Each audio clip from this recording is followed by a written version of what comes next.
Hola, muy buenas amigos, ¿qué tal? ¿Cómo estáis? Bueno, después de ver esta primera columna del afirmativo, vamos a seguir con esta segunda columna, que también es afirmativo, pero esta vez con las contracciones del verbo to be. Así que nada, después del primer capítulo de la serie el verbo to be, vamos a seguir con este segundo capítulo. Y nada, a ver unas cuantas frases para practicar lo que son las contracciones. Pero antes de ponernos manos a la obra, me gustaría pues animaros a que publiquéis comentarios y no sé, alguna duda que tengáis, si os surgen dudas, que seguramente surgirán dudas porque la gente que está empezando con un nuevo idioma o con cualquier otra cosa que esté aprendiendo, pues es normal que tenga dudas, ¿no? Pues a eso me refiero, que están ahí los comentarios y los podéis utilizar para eso, para las dudas, para sugerir otras cosas, qué cosas quieres que incorpore a las clases de inglés, etcétera. Incluso también, pues, no sé, esos comentarios también están para conocer gente y, no sé, se puede formar una comunidad para intercambiar idiomas o lo que sea. Bueno, en definitiva, lo que quiero decir que ahí están los comentarios y es bueno que hagamos uso de ellos para que el aprendizaje sea pues lo mejor posible, ¿no? Venga, empezamos con este segundo capítulo de esta serie Todos sustantivos. Pues bueno, las contracciones.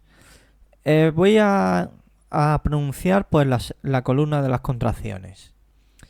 I'm, your, his, she's, it's, where, you are, there. ¿Cuál es la diferencia en cuanto a pronunciación con la primera columna? O sea, con lo que es el verbo to be sin contracciones. Pues muy sencillo. Sin las contracciones decimos el pronombre sujeto, en este caso, y el verbo to be, lo decimos cada uno en una sílaba fuerte. Y en las contracciones lo que hacemos es contraer esas dos sílabas en una sola para poder pronunciar más rápido. Por ejemplo,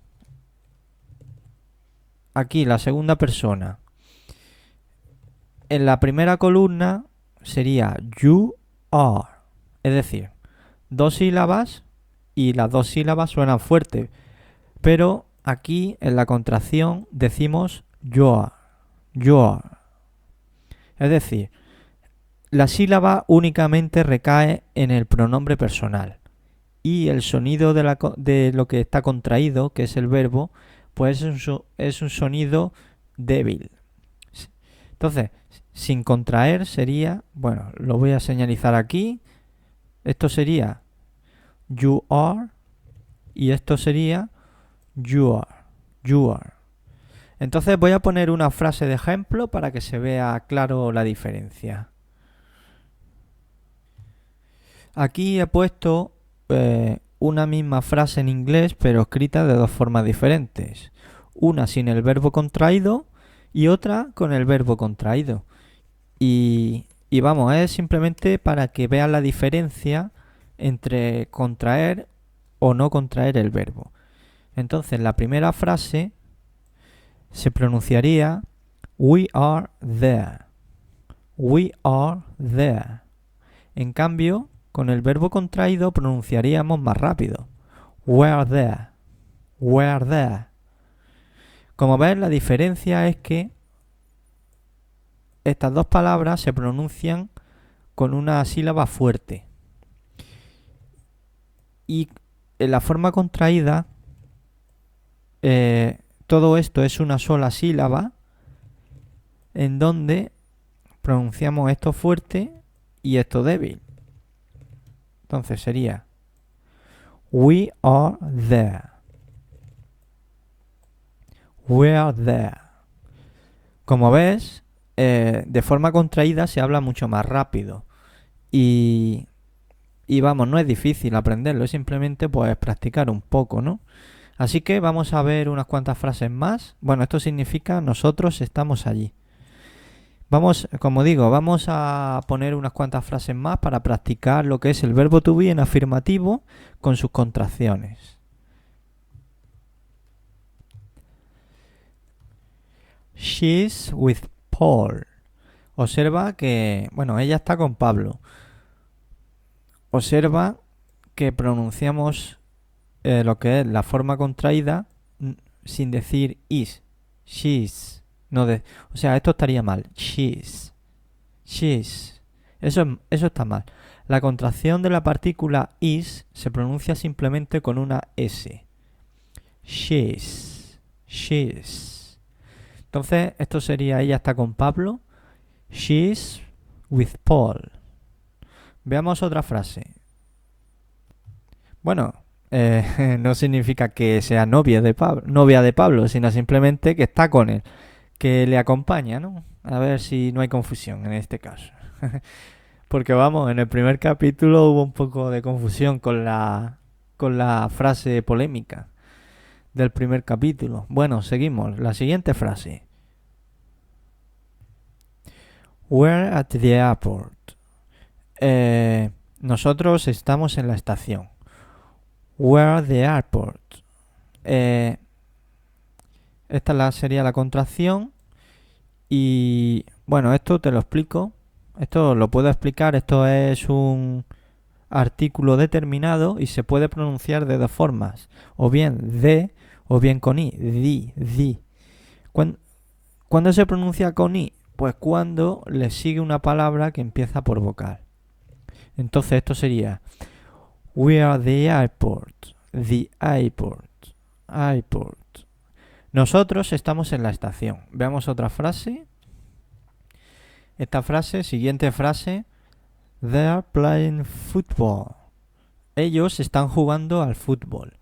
They're playing football. Observa que no digo They are playing football. Digo They are playing football. Esto en una sola sílaba. Luego aquí, volvemos a la primera frase. En la primera frase no digo yo She is with Paul. Digo She's with Paul. Lo digo más rápido. She's with Paul. She's with Paul. Esa S cuando se pronuncia, cuando escuches a un nativo, pues y pronuncie la tercera persona del singular del verbo to be contraída, pues verás que la S la pronuncia muy rápido, con un sonido muy corto. She's with Paul. Prácticamente para alguien que no esté acostumbrado pasa inadvertido, así que hay que escuchar mucho inglés para que tu oído vaya captando estos matices. She's with Paul. She's with Paul. Bueno, seguimos. En la segunda frase no digo We are at the airport. Digo We're at the airport. We're at the airport. Incluso esta palabra se pronuncia de forma débil y muy rápida. We're at the airport. Y el acento recae aquí, ¿no? Y aquí. We're at the airport. At the airport. ¿No ves? El acento recae en esas dos sílabas. En lo que tiene que ver con el ritmo de la frase. Y bueno, ya en esta tercera frase no digo They are playing football. Digo They are playing football. They are playing football. Y de forma no contraída sería They are playing football. Con las dos primeras sílabas sonando fuerte. Bueno, vamos a ver otra frase. Así, siguiendo con lo que son las contracciones del verbo to be. He's tired of studying. Él está cansado de estudiar. He's tired of studying. Bueno, aquí tenemos la contracción sin contracción. o sea, con el verbo sin contraer, sería he is tired of studying. Y bueno, esta palabra es estudiar en gerundio, que se pronuncia studying. He is tired of studying. Y luego aquí hay un verbo en pasado, cansado. Bueno, no, es un participio, cansado. He is tired of studying. Él está cansado de estudiar. Que bueno, vaya frase elegido, ¿no? Cansado de estudiar, no. Nosotros estamos estudiando y no parece muy motivador, ¿no? Poner esta frase, pero bueno, es solo un ejemplo para que vayas practicando lo que es la contracción, para que vayáis practicando lo que es la contracción del verbo to be. Y nada, esto es todo por hoy. Creo que es suficiente para que controles lo que es el tema de la contracción del verbo to be.